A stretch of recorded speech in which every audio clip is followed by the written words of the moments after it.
Alright, so we have a ton of different New Balance offerings nowadays, but unfortunately not all of them are going to fit your $100 budgets. So in this video I wanted to focus on 10 pairs of sneakers that are in the $100 price range for you guys, so let's go ahead and get into this video.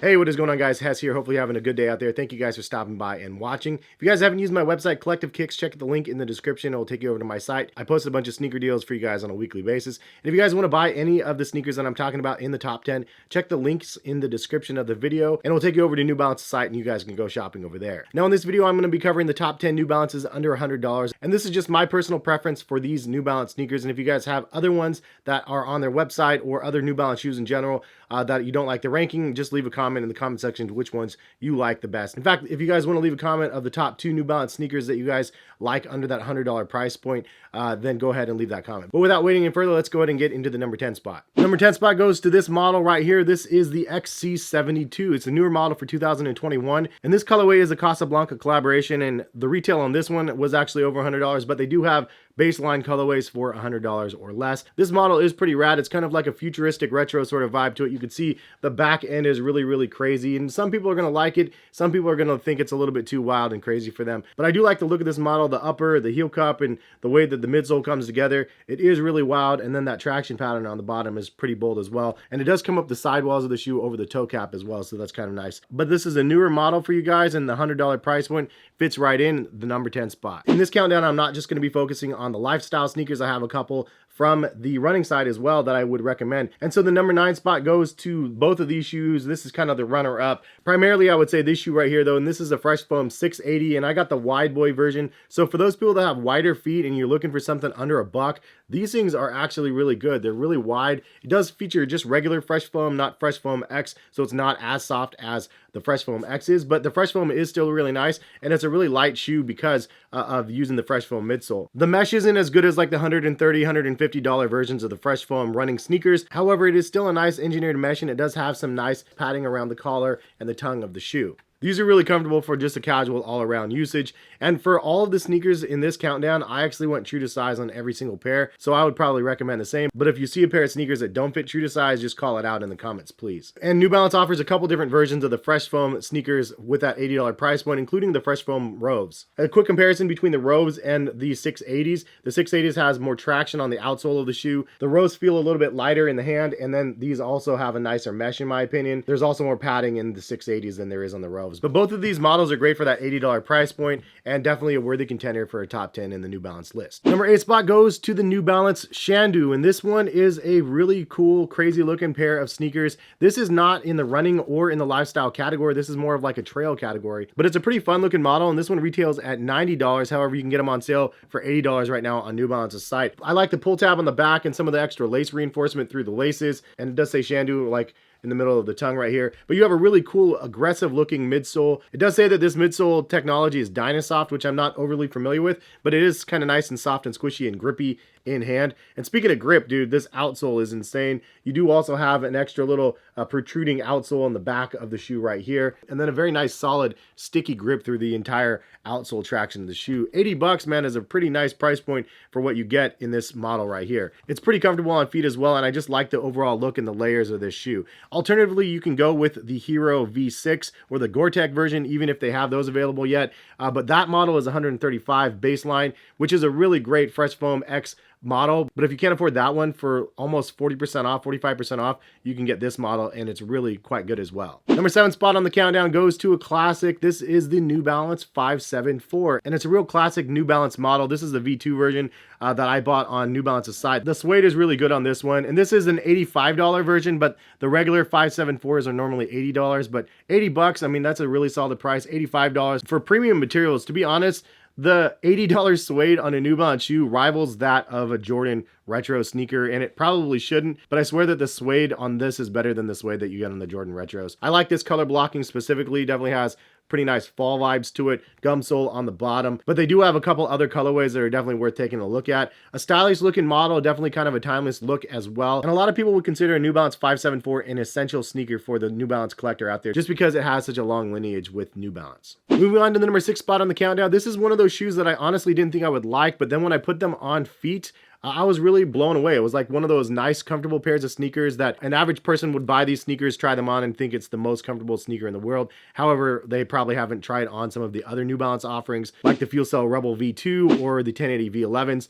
But this is an incredible shoe for that $80 price point, and this is a reissue. So the Cruise V1 was actually a shoe that released, and then they stopped making it, and by popular demand, that actually came back into rotation. So here we have the reissue of the Cruise V1. So some of the things I like about the shoe, the midsole is nice and soft. It does have just regular fresh foam, but it does feel really nice on feet. And then you have this kind of knitted sort of mesh material on the toe of the shoe that goes up through the tongue, and that part of it is where this thing shines. It definitely feels kind of like a sock-like fit that hugs your foot just right. It just feels really nice on feet. The only complaint that I would have is it's difficult for me to get onto my feet because the tongue is so floppy that you have to really hold this thing down and then slip it on. But once you get it on, these things actually feel really, really good, which is why I bumped this up to the number 6 spot on my countdown. I also would point out they do run a little bit narrow through the midfoot of the shoe, but I honestly didn't have any problems. My foot is wide, but it's not like extra, extra wide. So jumping into the top 5 of the countdown, the number 5 spot goes to this model right here. This is the 327. I know for people that are newer to New Balance, it is a little bit confusing because of all the numeric numbers for all of the sneakers, the 574s, the 990s,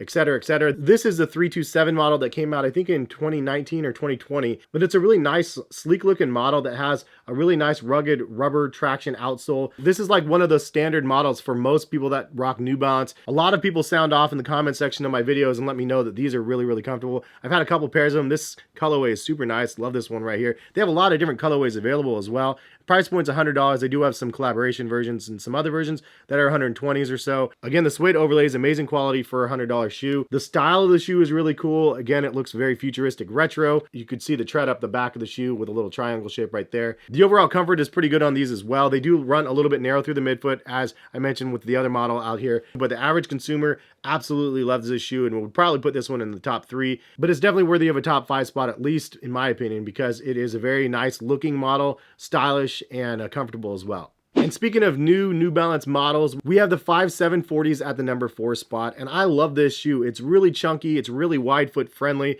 I love the color blockings that they've had available for this one. $100 price point has been super clutch as well. The materials are cool. The overlays on the upper are really nice. It's a nice modernized version of a cut and sew upper, and I really dig this model. I think that they've done a lot of great colorways as well. And if you have wider foot, I mean, check out how wide this thing is. This is chunky dad vibes for sure. Really good on feet, and for that $100 price point or less, this is a really awesome model. They do have some collaboration versions that are a little bit more expensive, but what you get for the baseline GR version, GR standing for general release, which is kind of like the inline stuff that you get from like Foot Locker and just anywhere around. But this one, the quality is decent on these as well. Definitely nice cop and one of my favorite newer lifestyle models from New Balance in the last couple years. So I'm going to take it back to the running side. Number 3 spot on the countdown is going to go to this shoe right here. This is the Fuel Cell Propel V3. And as soon as you put these things on, you're going to be like, okay, yep, this is the one that's the most comfortable out of all of them in the countdown. This definitely has the softest and squishiest feel on feet versus any of the other ones out here. That's just fuel cell for you in general if you haven't tried it. Fuel cell technology from New Balance is supposed to be the most return that you have, the most energy return and bounce back. But the good part about that is you have a nice soft squishy spring back action when you're actually walking around in the shoes as well. So from a casual perspective, fuel cell is unbelievably soft.